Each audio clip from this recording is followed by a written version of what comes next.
அனைவருக்கும் என் பணிவான வணக்கம். நம்ம திமுக கவர்மெண்ட் மக்களுக்காக பல நல்ல திட்டங்களை கொண்டு வந்திருக்காங்க.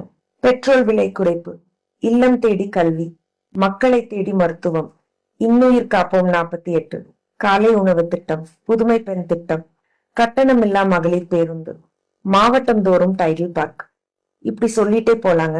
மக்களுக்கு என்ன பண்ணணுங்கிற தெளிவு திமுக கவர்மெண்ட்டுக்கு மட்டும்தாங்க இருக்கு. பாஜக போன்ற பலவீனமான கட்சிகளுக்கு தமிழ்நாட்டை பத்தி எந்த ஒரு புரிதலும் இல்லை. A good leader should have an efficient understanding of the entire country and not just North India.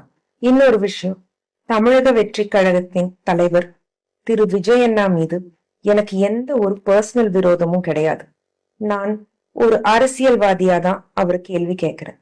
எதிர்கட்சியில இருக்கிற பெண்களுக்கும் உங்க கட்சியிலிருந்து வெளியே வந்த பெண்களுக்கும் உங்க தொண்டர்கள் ஆசிட் வீசுவேன்னு மிரட்டியிருக்காங்க. இது அந்த பொண்ணோட அம்மா ஒரு சேனலுக்கு கொடுத்த இன்டர்வியூல சொல்லியிருக்காங்க.